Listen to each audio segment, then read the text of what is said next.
Evening, everybody. My name is Sheryl, and I'm one of the counselors and co-owners of Changes Rehab. The last couple of weeks, we have focused a lot on codependency.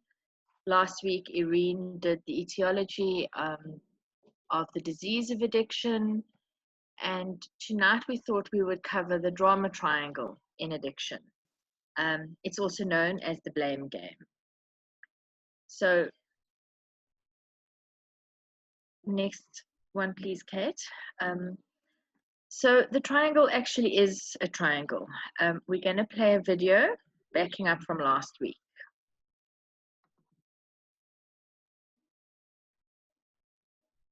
Do you think that codependence might be something that you're struggling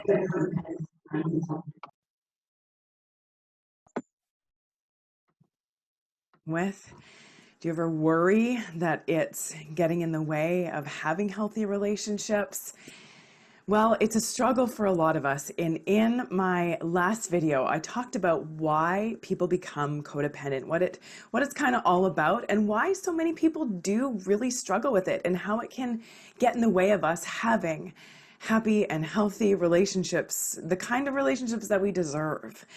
So today we're going to talk about the 11 key signs that you, or maybe somebody that you know, is struggling with codependence. And then we're going to talk about 3 really simple things that we can do to start moving through this one.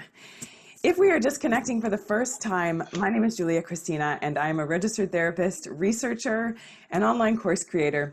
And I have a master's degree in counseling psychology, and I work to help men and women get through the crap that is holding them back so they can like themselves and their lives more every day, so that we can all like ourselves and our lives more every day, because I think that's what most of us want.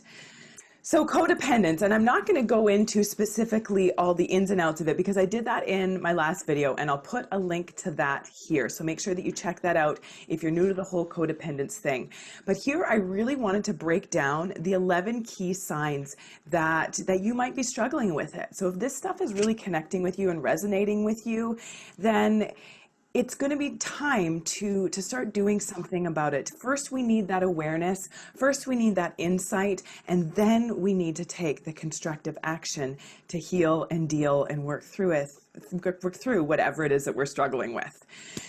So essentially, I'm just going to lay it out to you. Codependence is the need to be needed. Not liking being needed, not enjoying being needed, not just feeling good when we're needed, but absolutely needing to be needed by especially our significant other, but maybe even most people, that we find our identity in being needed by other people.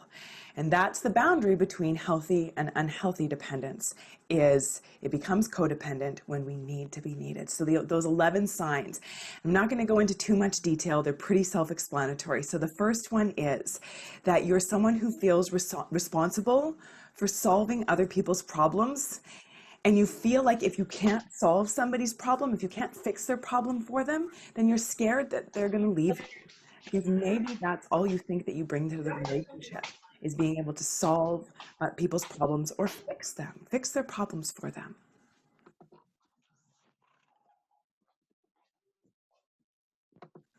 And so the next one is you find it almost impossible to say no and end up giving way more to the relationship than the other person, that you maybe even feel like the survival of the relationship is up to you, that you're responsible for keeping the relationship together. It's all on you.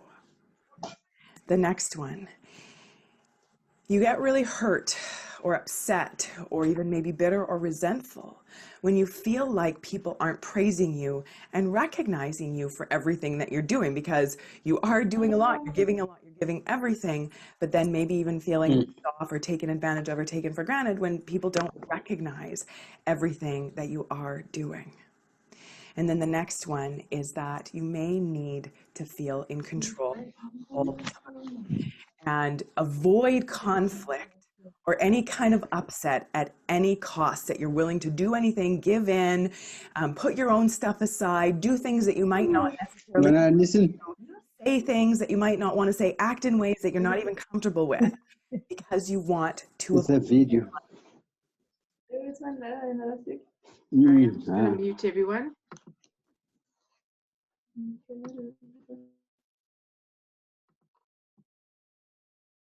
What most of us want.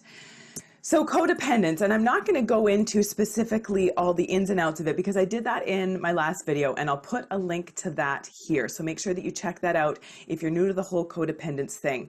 But here I really wanted to break down the 11 key signs that you might be struggling with it. So if this stuff is really connecting with you and resonating with you, then it's going to be time to start doing something about it. First, we need that awareness. First, we need that insight. And then we need to take the constructive action to heal and deal and work through whatever it is that we're struggling with.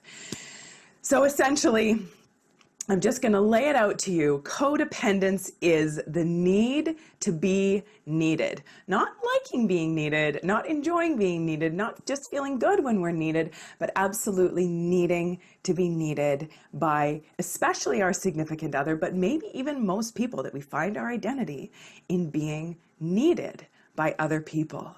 And that's the boundary between healthy and unhealthy dependence, is it becomes codependent when we need to be needed. So those 11 signs, I'm not going to go into too much detail. They're pretty self-explanatory. So the first one is that you're someone who feels responsible for solving other people's problems. And you feel like if you can't solve somebody's problem, if you can't fix their problem for them, then you're scared that they're going to leave you. Because maybe that's all you think that you bring to the relationship, is being able to solve people's problems or fix their problems for them.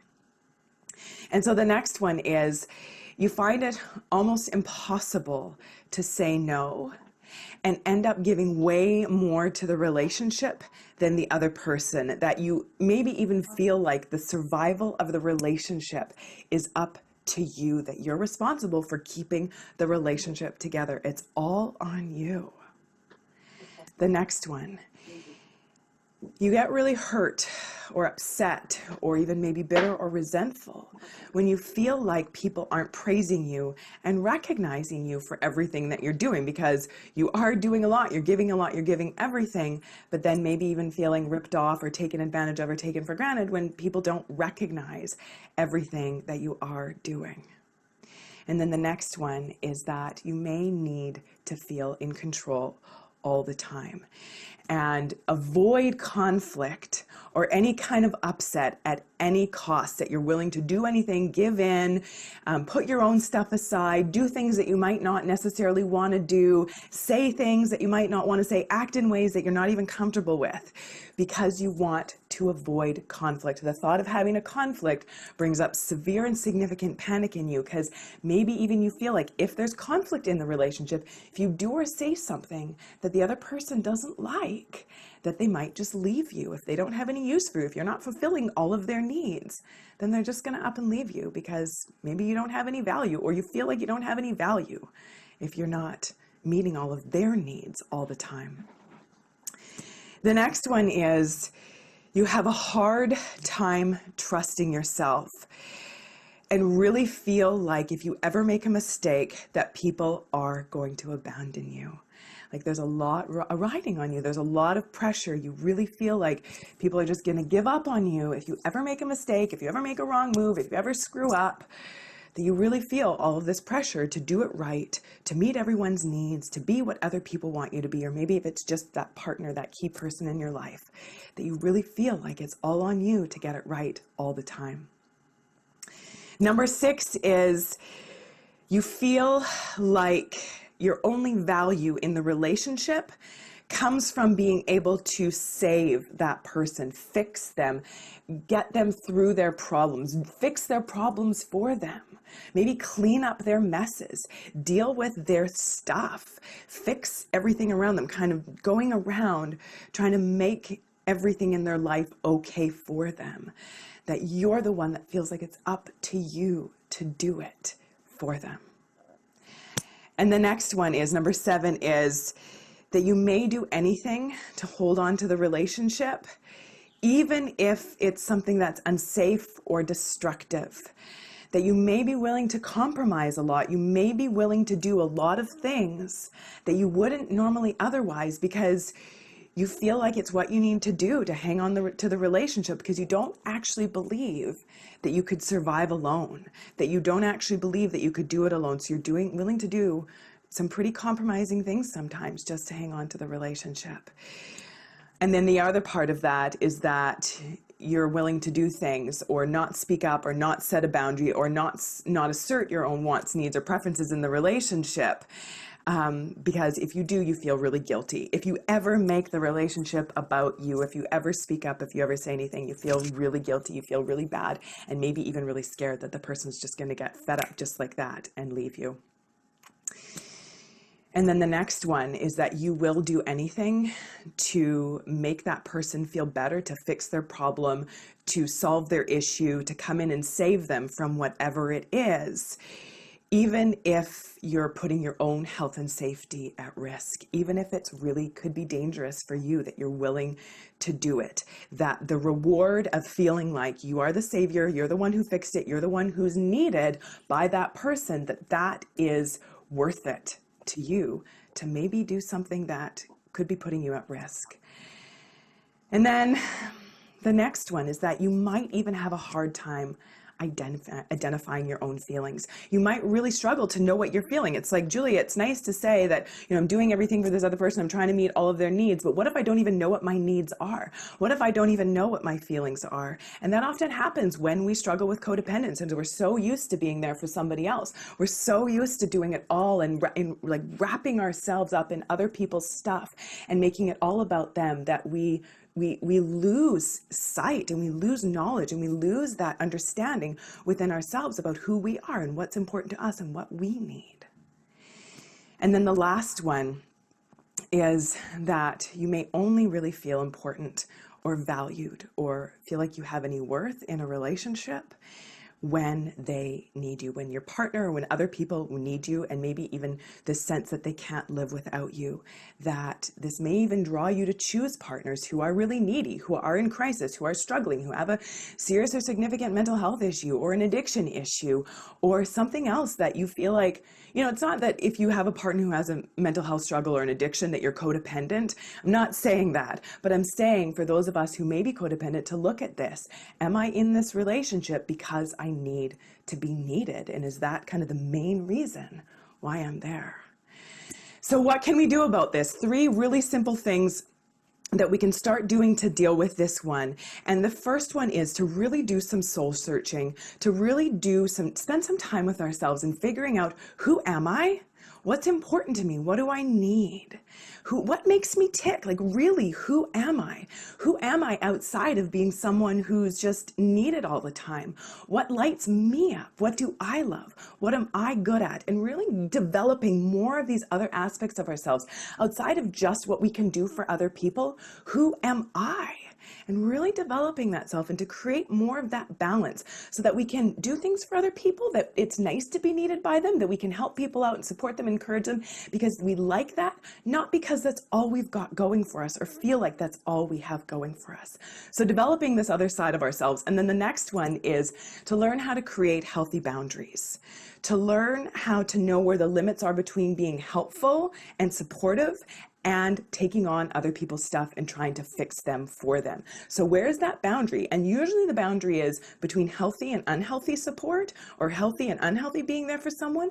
Is when it's unhealthy, we feel stressed out, we feel worn out, we feel maybe even bitter, resentful, overwhelmed with other people's problems. And where it's healthy is where we feel like I can be there for them, I can support them, I can work with them on this one. It feels good. I feel like I'm being a good friend. I feel like I'm being a good partner, or whatever it is that I'm like, I feel like I can sustain this. I feel like I can do this. I feel like I can keep doing this because I'm not trying to fix it for them. I'm just trying to be there for them and support them. And we'll go into detail in another talk, knowing really what that means, the difference between sympathy and empathy. And you can look that up if you want to get a little bit of a head start. But empathy is health. Sorry, just admitting people.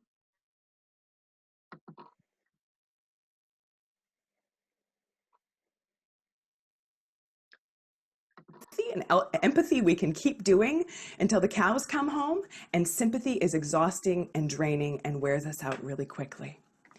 And then the last thing that we can do, and it goes without saying, is really working through our deeper stuff. Those attachment injuries that I talked about in the first video I did about codependence, that really looking at those deeper attachment injuries, that stuff that's perpetuating and causing us to act in these codependent ways, that we can do this through reading books, through attending groups like CODA, or even group therapy, or seeing a therapist that specializes in this kind of stuff, to really go deeper and healing in and working through and figuring out how to get rid of some of these unhealthy ways of behaving, getting rid of this codependence so that we can feel more free, and free to love in our relationship, and free to kind of have a two-way relationship and not feel burdened or stressed or like it's this one-sided thing.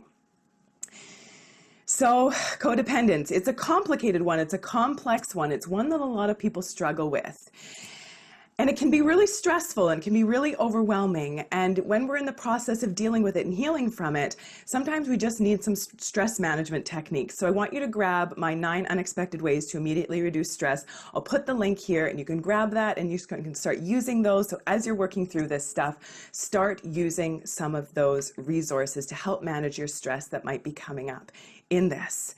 If you are new, don't forget to subscribe so that we can stay connected, and like this one, share it out, leave your comments in the comment section below. I love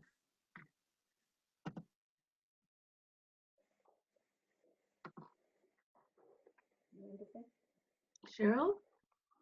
Thanks, Kate. Okay.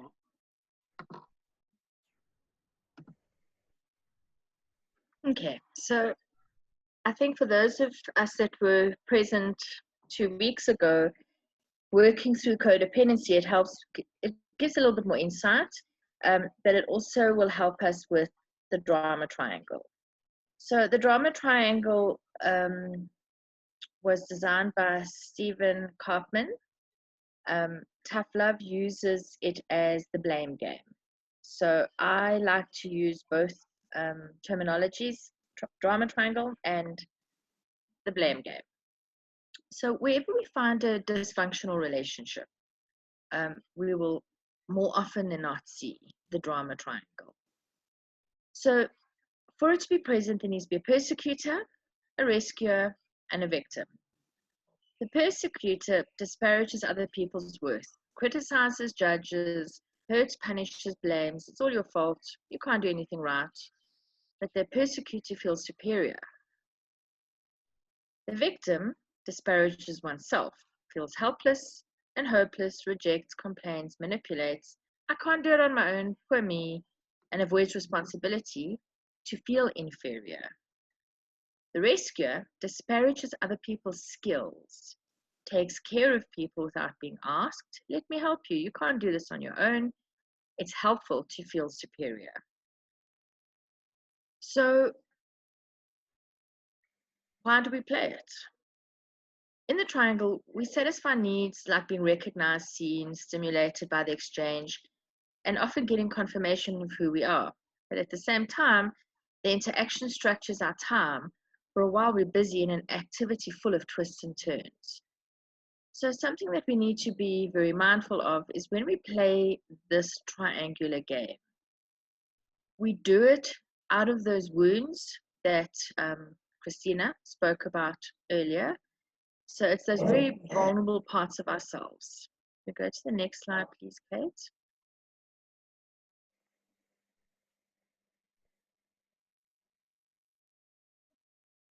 Thank you. In understanding this dysfunction, we have to understand that we gain something by playing the triangle. The payoffs are usually and ultimately negative, but we establish a contact which is better than having none at all. This interaction is not sufficiently satisfying because the result will manifest in forms of conflict, malaise, anger, guilt, resentment, which will ultimately affect our well-being. Whilst we're in this triangle, things never change inside.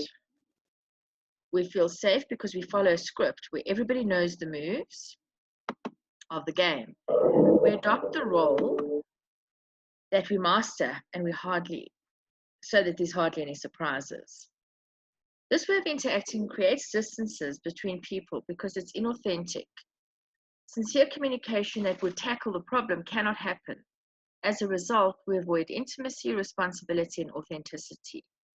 But moreover, it confirms the beliefs that we have on ourselves. The same thing will always happen to me, or why me? So how does it start? The family is the setting where children learn to play three roles of this triangle. Both parents who interact in a favorite part of the models that were taught within their own family and transmit them to the next generation, creating inauthentic relationships. So please don't sit and think, okay, well, you know what, I was a single mom, so, you know, I can't fulfill this dysfunctional role. We often see that sometimes we vacillate between the victim, the rescuer, and the persecutor. Yes, we learned it in our families, and they learned it from their families. And hopefully by the end of tonight's presentation, we'll understand why. Each member of the family chooses one of the three roles, and they usually specialize in this role. They adopt it many times until it becomes part of the identity. In the end, the whole family interacts unconsciously in this triangle. Think about which roles did you, your parents, your siblings adopt. When you recognize who assumes or assumed the role of rescuer, persecutor, and victim, you can then observe how the triangle actually developed in your own family. In order to change this dynamic, it's necessary to become conscious. So that's what we try and do here in family support groups each week, is we try and make you aware, give you education, explain different coping skills that families use so that we can lift your consciousness. Different situations with the rescuer, persecutor, and victim in the family. Many parents want to avoid that their children experience pain, discomfort, or any disagreeable situations because they are afraid for them. They don't want them to suffer. Whilst this can look normal, it's ultimately not trusting the children's capacity to find their own path. And this is often where we'll say, yeah, but you don't understand, my child's not capable of taking responsibility. If they could wake themselves up and go to school, then they would be doing it. They need me. So she spoke earlier about that need to be needed. This is where it fits in. Instead, they resort to telling them what to do and how to do it. In doing so, the children are deprived of the opportunity to fail and to learn from their own mistakes. Wanting to control one's offspring creates conflicts and arguments, since each person acts in their own role of a rescuer, victim, or persecutor. Leaves the child feeling anxious, insecure, and angry. This is control. On the other hand, for the reason that some parents need to feel that they're good parents, they do everything for their children without setting healthy boundaries. This attitude creates children who are victims, poor me, or little persecutors, little tyrants or dictators. Consequently, the children don't know how to make decisions or how to set healthy boundaries of their own. They then start blaming others for their mistakes, extending the pathways and opening a door to future roles as an adult victim or persecutor. An example of a game in the family could be a son who doesn't show his bad grades, the rescuer, because he doesn't want to disappoint his parents and to get into trouble. When the father realizes the deception, he punishes the persecutor, or he punishes him, he becomes the persecutor, because he didn't tell the truth. The son finishes in victim, but at the same time, the mom steps in. She tries to rescue by arguing with the dad that he should leave the son alone, and this results in accumulation of disagreeable emotions for the three of them, each one confirming their own negative beliefs, and it also perpetuates this dynamic of coping. If we think back to one average day in our homes, weren't those arguments daily? You know, the addict would be in trouble, mom would say yes, but dad would want to be harder and drill it into him because mom is too soft. And then the child, the addict, becomes the victim, and poor me, and whilst he's doing that, everybody else is dancing around the triangle. How this triangle plays out in other areas. So if we look at in couples, so this could be within your marriage, your relationships. It could be if you don't have an addict in the family and you're in a relationship with either another codependent or another addict, these things can play out. Now, the playground for games is the romantic relationship where each partner adopts the part of the rescuer, the persecutor, or the victim. So remember, there's two people, but they're playing three roles. The intensity in which we play in the triangle can be classified in three categories. Each category entails consequences that are more or less serious. Three examples. First, it's called the first degree. Anne and her husband go to a party and flirts openly with another man. When she arrives home, she refuses advances of her husband, who now feels frustrated. The second degree, Anne has a lover and makes sure that her husband finds out. She claims that the extramarital relationship is not important for her. They fight, they argue, they squabble. Third degree, the husband finds Anne and her lover in bed. In a state of shock, he reacts in one or another way, files for divorce, he kills her, commits suicide, or takes refuge in alcohol or drugs.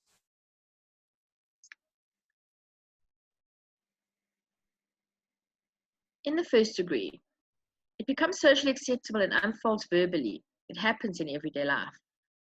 The next example also belongs to the first degree.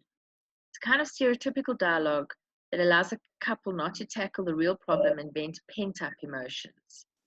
In this couple's conversation, the tone is critically important and doesn't show in a piece of writing. Darling, I can't find the car keys. Victim, without trying to find them and without asking clearly for what the person needs, why do you always blame me? In victimhood, the word always suggests that this type of conversation is repetitive. I remember now that some months ago you promised to buy another set of keys. Answer without direct relation to the subject of the interaction. It's always the same. I can't trust you. I have to take care of everything myself. We then move to the persecutor, looking for something to blame the other partner for, and then eventually we rescue. Consequences of first degree becomes disagreeable emotions, fights, frustration, rage, anger, sadness, guilt, etc. The second degree, disagreeable emotions and suffering are more intense. Happiness is affected, and there are some love songs giving example of the role of the rescuer, the persecutor, or the victim.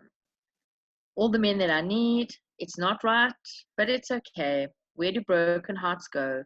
We belong together. Without you, thank God I found you. Many conflicts or problems in the relationships are an expression of the drama triangle. Got to remember, drama is not a sign of love. And I think that is something that we often don't stop and ask ourselves. You know, we think that the more intense that engagement is and the chaos and the drama, we actually start thinking, I must really, really love this person. Consequences of the second degree is arguments, fights, and conflicts. The third degree. These consequences are harmful to the physical, psychological, emotional, or financial integrity of the person. Abusive relationships follow the same pattern with these three roles, except that the consequences are now serious. The roles are usually unconscious, and we play for unconscious reasons on the other hand. The person who plays consciously and bamboozles skillfully with words to obtain benefits at the expense of another person is called a manipulator. So we all use the word quite loosely. My child is a manipulator, all addicts manipulate. But we need to see the gains of why people manipulate. They start as rescuers, seducing the manipulated. They tell them what they want to hear, making them believe that both think alike and that their relationship is special. We'll see this in couple relationships, and we'll also see it with addicted relationships, people who have children and loved ones who are addicts. Then the manipulators complain continually about their circumstances. Poor me, in the victim mode. So that the manipulator switches to rescuer, takes responsibility for the manipulator. And finally, manipulators switch to persecutor, blaming the manipulated. It's because you did this, that I did that, it's all your fault, and intimidating him. use retaliation and bad mood to push the manipulator into a victim role. Since the victims don't know how to set any boundaries, they end up without money, isolated from friends and family, being taken advantage of, anxious and confused. Consequences of this third destructive behavior, the damage to self, others, ending up in hospital, in psychiatric care, or in prison or the morgue. So if we look at the next little sketch, we look at number 1, where it says the martyr. The martyr is the person who says, I'm broken, I'm blameless, poor me, victimized, depressed, hopeless, hopeless, helpless, powerlessness, ashamed, and they seek rescue.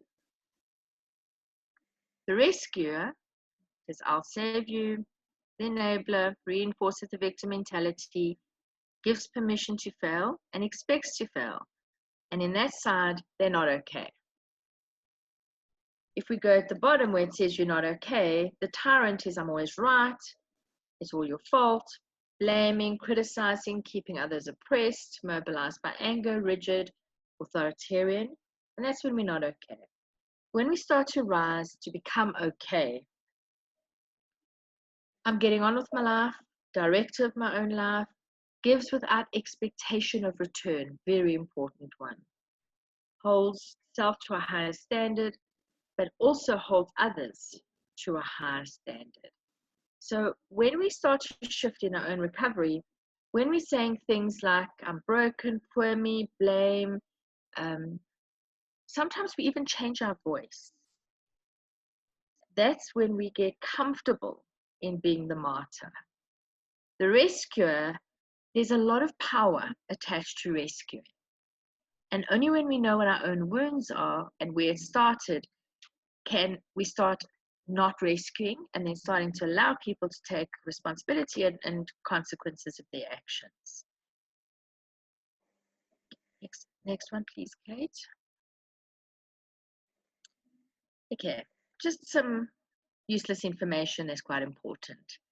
Fairy tales and movies, they're based on the dynamics of this triangle.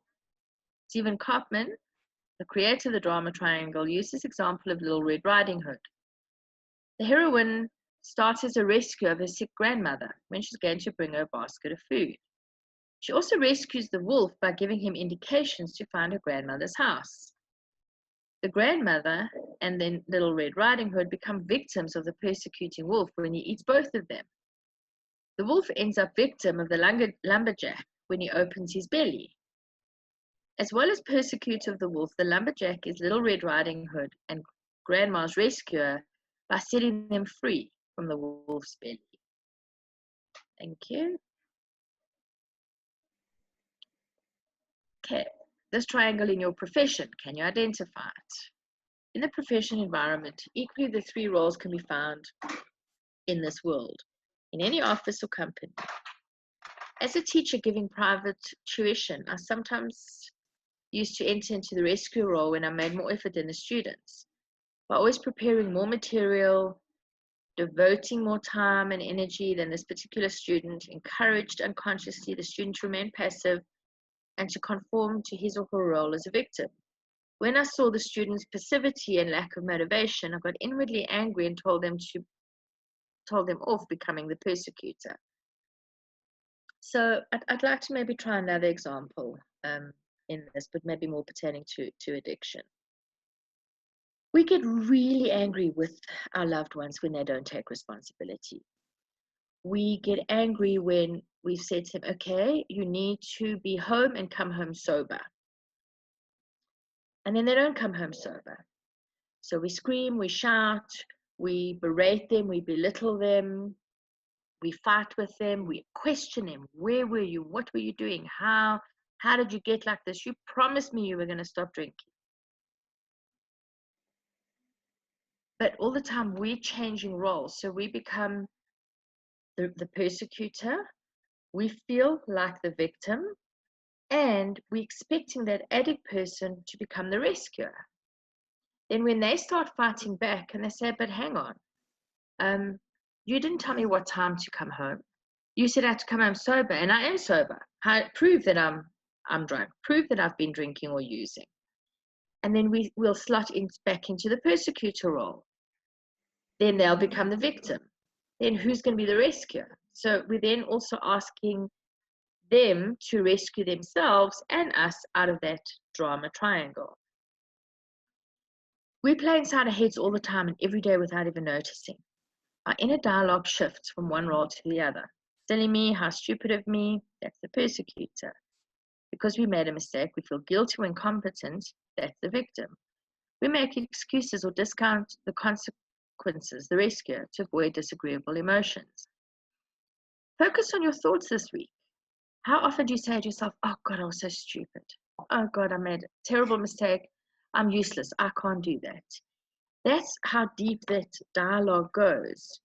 And to change that and to get out of that takes time and a lot of consciousness and a lot of work. But that's why we're here, to learn and to grow.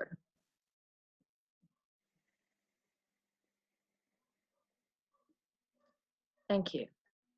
In addictions, the rescuer, persecutor, or victim's roles applies equally to addictions. Alcoholic people may start off as victims needing alcohol to cope with unsolved problems or traumas. The partners, the family, usually play the role of the rescuers by taking responsibility for the other, tidying up, organizing, taking care, controlling, even manipulating.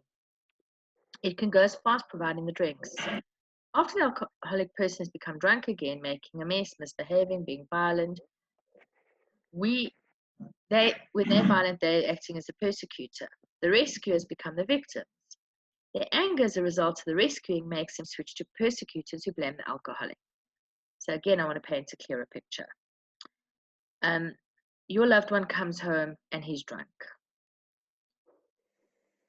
We fight with them for being drunk, and we go into tirades of long stories. Then we want to know, why do they get violent with us? Why are they aggressive? Why are they backchatting us? But we have to look at the role we are playing in that triangle.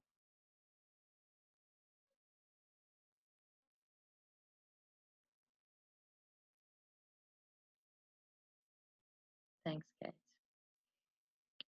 The reward or the payoff for rescuer is feeling blameless and righteous so that they can feel morally superior. I'm doing everything right, you are to blame. And receiving recognition from others for putting up with the situation. I don't know if we realize how important it is to be aware of that. At a certain part of the process, when we're tired of the abuse, we're tired of the drama, and we actually see that the addict or alcoholic is the only part of the problem. We get comfort from friends and family by falling into that victim. Shame, poor Sheryl, she's had such a rough time, she's got addiction in her family and nothing has ever helped. That damn rehab center didn't help, and that therapist didn't help, and that support group didn't help. And I sit very comfortably in that role because while I'm the victim, I don't have to take responsibility and I don't have to see the part that I'm playing. Moreover, the substance, the drugs, alcohol, or food, or the addictive behavior, sex, shopping, and gambling, that rescues the victim from their own malaise, their boredom, solitude, fear, anxiety, stress, problems, and trauma. But at the same time, the addiction or the behavior persecutes the addict because then they can blame themselves by feeling ashamed and guilty, creating financial troubles, social troubles, or even health troubles. The inner game within oneself maintains the person in this triangle, and such a triangle also extends to relationships and to the rest of the family. The addicts play at two levels, internally and externally. What is inside can also be found outside.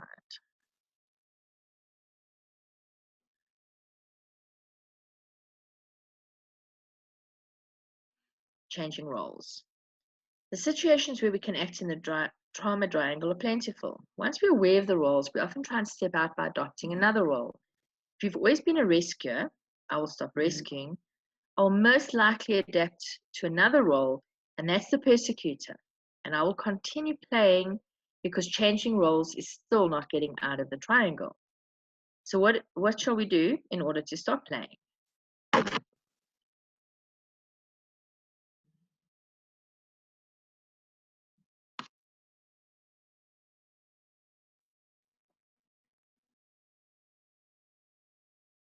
First of all,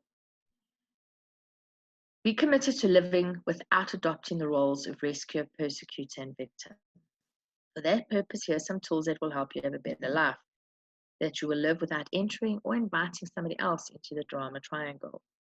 Choose one of the suggested tools and implement it for some time to see the effects. Once it is part of your way of thinking and behaving, you can take another step. It's better to make one small change at a time. And when we say sometime, each person sometime changes. Some people might need a month, some people might need a year, some people might need 5 years. It also, when are you tired of doing this victim, rescuer, persecutor dance? Tools for change. Be aware that I'm in the triangle. If I feel uncomfortable after an interaction with somebody, and if the same situations happen over and over again, then I must ask myself, what is the role I adopt? We're very good at looking at our loved ones. He's the victim. He's the persecutor. She's the rescuer. We've got to look at ourselves. Clue, you're a rescuer or persecutor? Are you a rescuer, persecutor, or victim?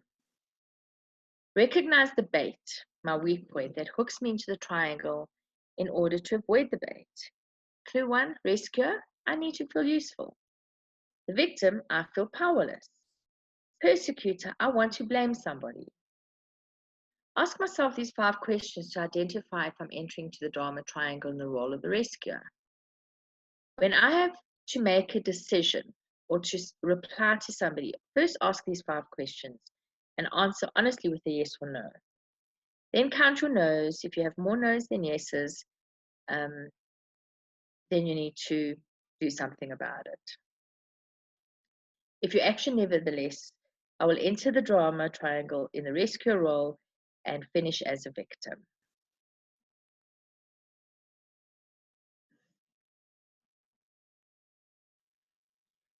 Do I want to do it? I don't think we ask ourselves that question. It's so automatic. If our addict loved one comes and says, I need money for a haircut, I need to be dropped off at my therapist, we don't think. We just say, yes, okay. Then we'll phone a friend and say, oh, you know what I had to do today? I had to drive all the way to Stonehaven to go and take my child to therapy. So first question, do I want to do it? Second question, is it my business? And a true codependent will make it our business. We'll manipulate and manifest things that, oh, he doesn't have a car. He's got a broken leg. Is that my business? No, it's not. When I've got a broken leg, is that person going to come and take me to therapy? Third question, can I do it? Fourth, which is so pertinent for families of addicts, was I clearly or specifically asked to do something? Generally speaking, a family member would say, or an addict would say, I really need a haircut. And before we know it, the family member has booked the appointment, has arranged through COVID to have this person the only person in the salon, and we'll make sure we've got to wake him up at 7:30 to get him to his appointment at 10 o'clock. But what were we asked to do? Nothing. He just mentioned, I need a haircut. So we automatically anticipate their needs, do it for them, then we feel resentful that maybe he didn't wake up on time. Maybe he didn't want to go to that hairdressing salon. But we haven't stopped and asked, what was I clearly or specifically asked to do? And then we've got to ask ourselves, am I doing less than 50%?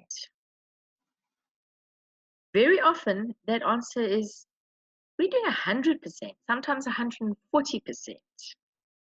As an example, I apply these questions to the case of a friend who wants to borrow 500 Rand for me to pay his rent. First question, do I want to do it? Do I feel like lending him the money? Yes, because he always gives it back to me, because I can trust him. Or no, because he's already asked before, never gave the money back to me, And he hasn't helped me when I needed it because I don't feel like it. We don't ask ourselves that. 2, is it my business? Is it up to me to lend him the money?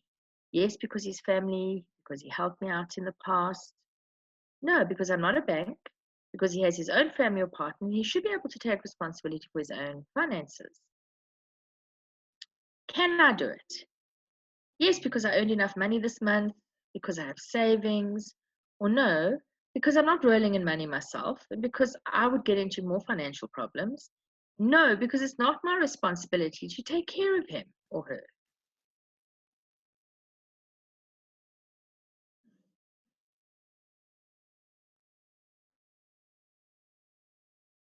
Next slide, please, Kate.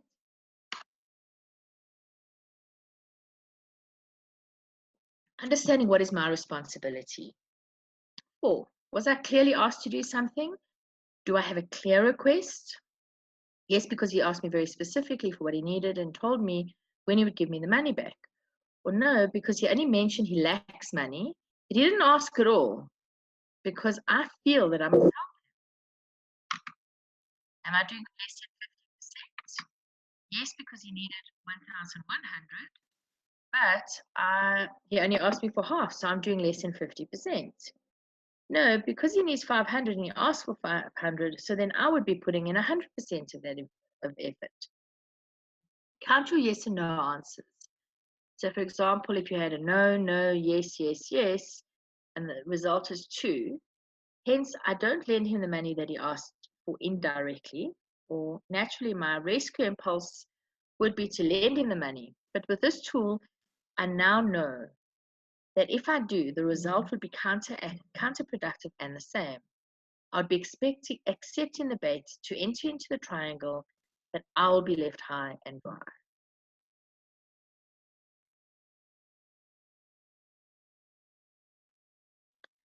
Learning alternate responses. We can start answering in unexpected ways.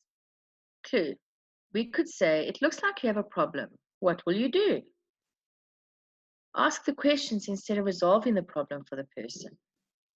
Clue 2. I feel that you're very angry. Tell me more. It's gone blurry, Kate. I can't read it. We can inquire instead of complain and take the victim role. Clue 3. What you've done is unacceptable. Don't do it again and find a way to make up for it. Set boundaries instead of attacking and insulting the person. Remember 2 weeks ago when we did the codependency workshop, we spoke about the assertiveness formula. I feel when you, and I would prefer it if.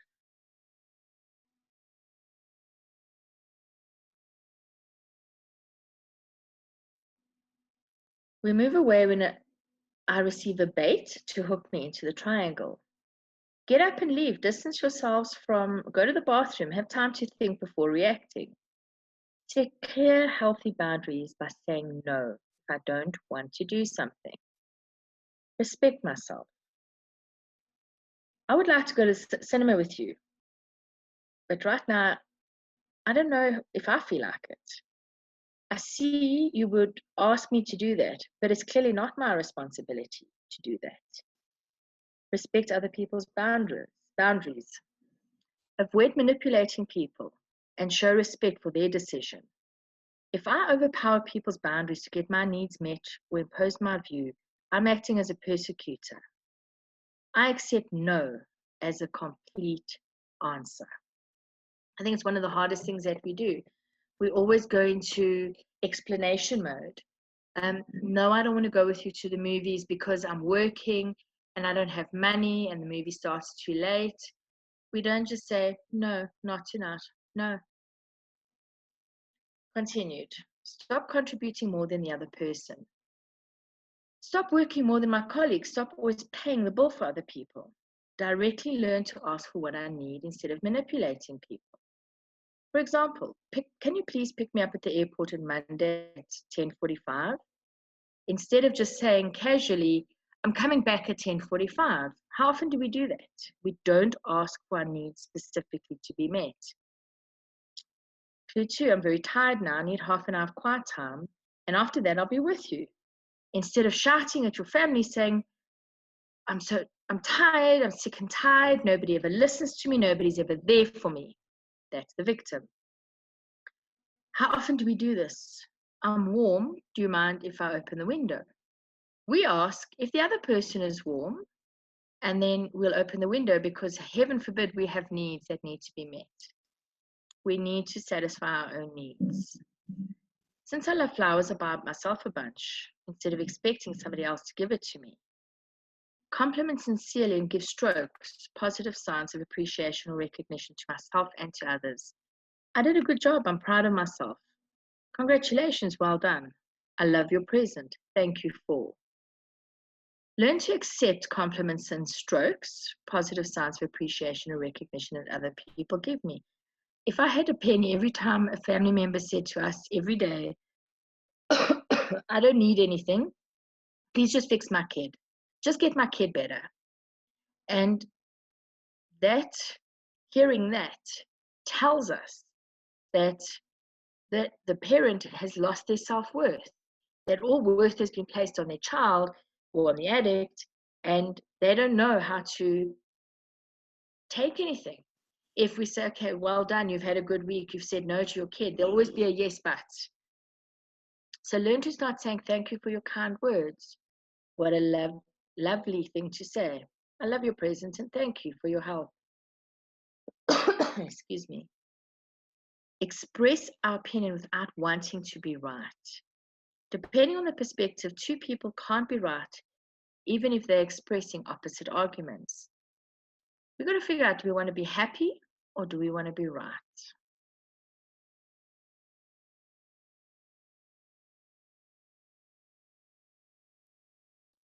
Change my belief that there must be a winner and a loser in conflict. How I learned to communicate to resolve conflicts, finding a win-win situation. Make a clear contract. The agreement has to be explicit, leaving no room for confusion or doubt. I do this, specify what exactly, and you do that, specify that exactly. If he commits to one thing, she can commit to something else. You do that and I pay you for doing it. I lend you 300 Rand and you pay me 100 Rand back in January, February, and March next year. Insist on having clear job descriptions. Stop feeling responsible for another person or another person's feelings. Clue, is it my responsibility? Is it my business? What I say and do is my choice and my responsibility. But what the other person says and does is theirs.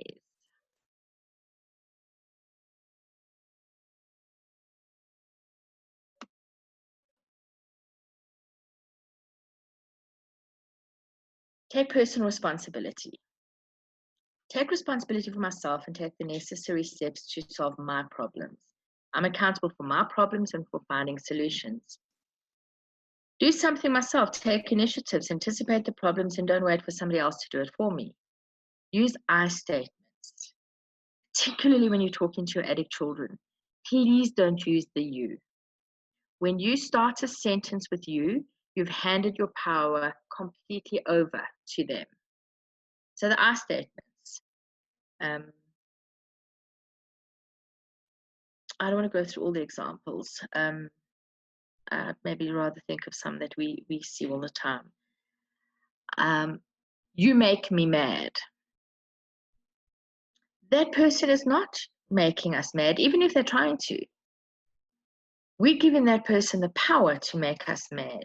So I feel mad at you is very different from you make me mad. I don't trust you says that it's my responsibility when I'm ready to build up trust in you.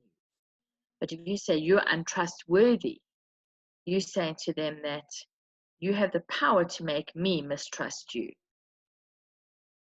In conclusion, we all play and adopt occasionally the role of rescuer, persecutor, and victim. On the one hand, we can hook people into the triangle. On the other hand, we can accept the invitation, the bait, when somebody wants to play with us. It's a waste of energy, conflict. Not only because it brings the drama triangle, because being in the drama triangle is addictive, but also because we're used to living in codependency. And codependency, the excessive emotional, psychological dependence on another person, encourages us to be passive, and it neglects our needs. Codependency also prevents us from developing our skills fully. Even though some members of our family and friends can be immersed in the drama triangle, we don't have to go along with them. We take responsibility for ourselves instead. It means that sometimes we've got to let go of some relationships, even with our children, our loved ones, our partners, our parents,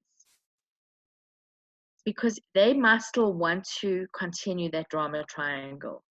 But if we want to interact without intimacy, then we stay in the relationship. If you want to start letting it go, we'll start asking for intimate relationships. And intimate doesn't mean sex. It means an intimate connection of two parties who's taking full responsibility. Ultimately, we can create and maintain sincere relationships where we can be ourselves. We don't need the mask of the victim, the rescuer, or the persecutor.